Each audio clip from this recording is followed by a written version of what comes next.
Hey everyone, and welcome back to the channel. Ever wonder why some variables in your Python code seem to work everywhere, while others just vanish into thin air? Or how your functions give you back exactly what you need? Today we're demystifying two super important Python concepts. Scope, that's where your variables live, and return values, how your functions communicate results back to you. By the end of this video, you'll be writing much cleaner, more predictable, and powerful Python code. You'll master how functions hand back data, making your program smarter and more efficient. Get ready to level up your Python skills. Let's dive in. All right, let's start with the theory. Understanding these ideas will make your coding journey much smoother. First up, scope. Think of scope as the region or part of your program where a variable can be accessed. It's like the variable's neighborhood. We have local scope. Variables defined inside a function live only within that function. It's like a secret notebook that only you can read. Once the function finishes, those variables are gone. They're private. Def greet. Message equals hello from inside the function. This is a local variable. Print message. Greet. Print message. This would cause an error. Look at this simple example. Message here is a local variable. If I try to print message outside the greet function, Python says, hey, I don't know what message is. It's out of scope. Then we have global scope. Variables defined outside any function are global. Think of it like a public whiteboard that everyone in the office can see and read from.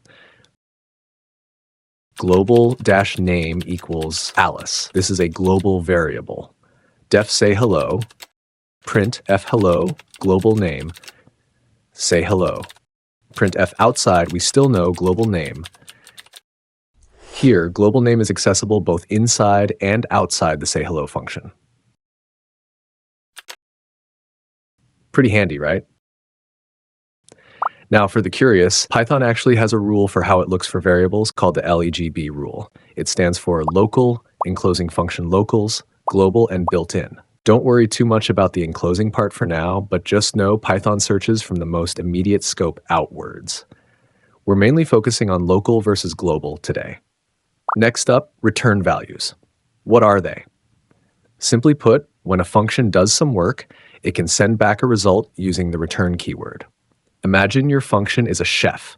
You give the chef ingredients, inputs, and the chef cooks something delicious. The return value is like the dish the chef gives back to you. Without it, the chef just cooks and you get nothing. Def add numbers a, b. Sum result equals a plus b. Return sum result. This sends the result back. Result equals add numbers 5, 3. Print f, the sum is result. In this add numbers function, we calculate sum result. The return sum result line is crucial. It sends 8 back, and we can store it in our result variable.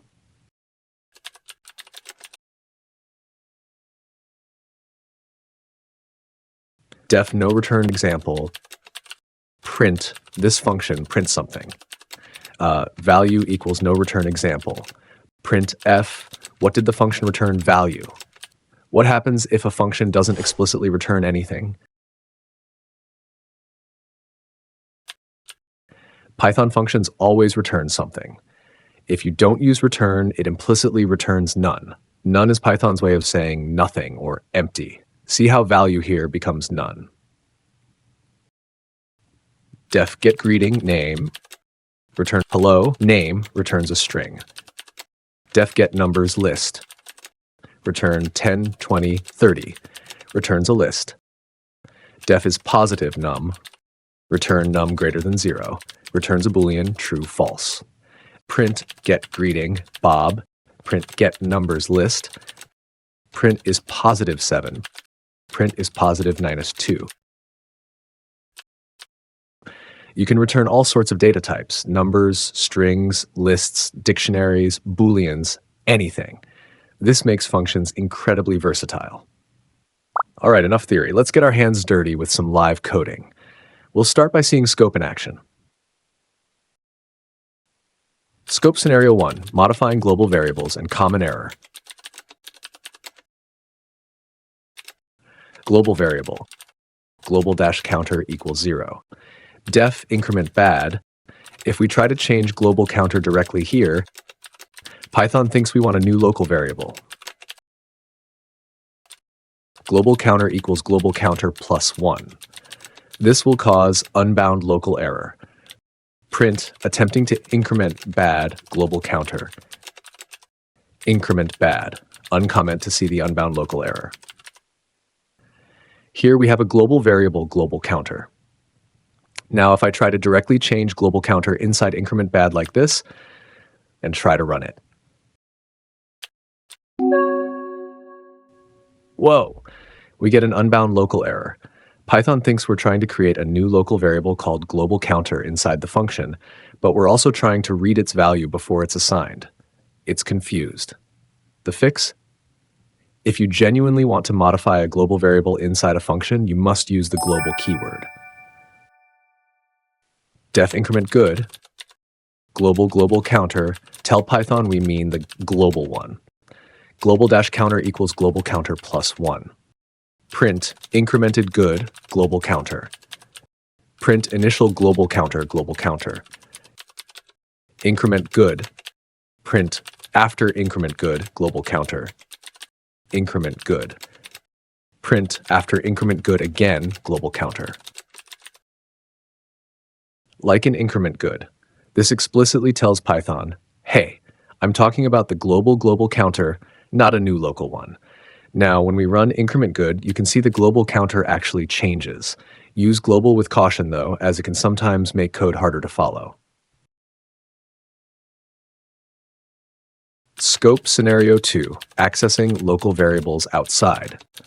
Def create local variable. My local var equals I live only in here. Print inside function my local var. Create local variable. Print outside function my local var. This will cause a name error. Next, let's look at accessing a local variable outside its function. We have my local var inside create local variable. If I uncomment this line and try to print it outside, boom, name error. Python says my local var isn't defined. That's because its scope is strictly local to the create local variable function. It's like that secret notebook. You can't read it once the function puts it away. Scope scenario 3, parameters are local variables.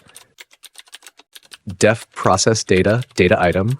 Data item is a local variable, parameter. Processed item equals data item, upper plus processed. Print inside function processed item, My data equals hello world. Process data, my data. Print data item. This would also be a name error. Print processed item, this too. Finally, remember that function parameters are also local variables. When my data is passed to processed data, it becomes data item locally within that function. You can't access data item or processed item outside.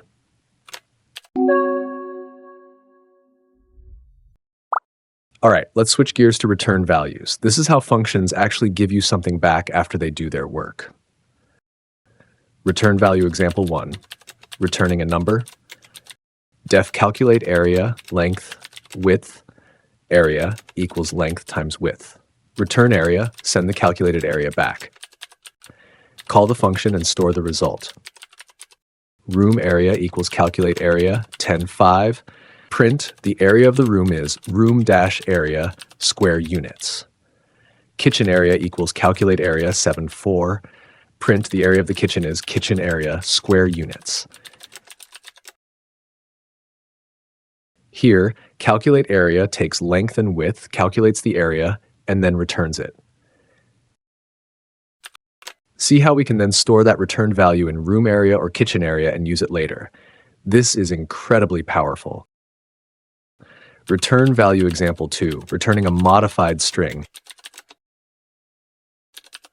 Def format name, first last, full name equals last.upper, first.capitalize. Return full name. Formatted equals format name John Doe. Print formatted. Greeting equals format name Jane Smith. Print hello greeting. Functions aren't just for numbers. This format name function takes a first and last name, formats them, and returns the nicely formatted string. Notice how we use string methods like upper and .capitalize, and then return the result.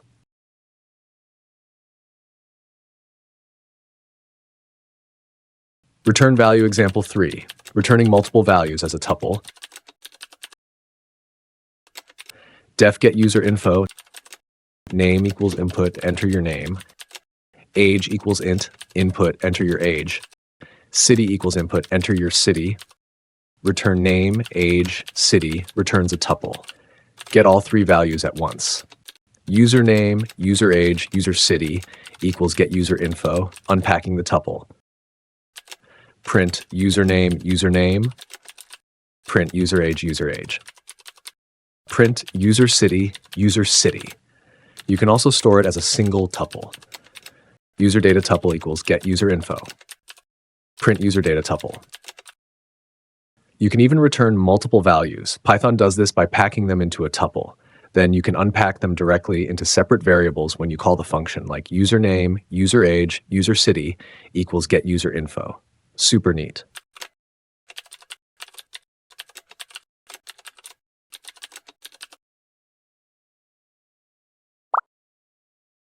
Common mistake, forgetting to store the returned value. Def calculates sum, AB, total equals A plus B, return total. Print, common mistake. Calculate sum, 10, 20, we called it but didn't save the result. Print, did we see the sum?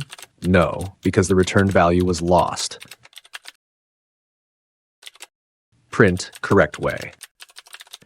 My sum equals calculate sum 10, 20.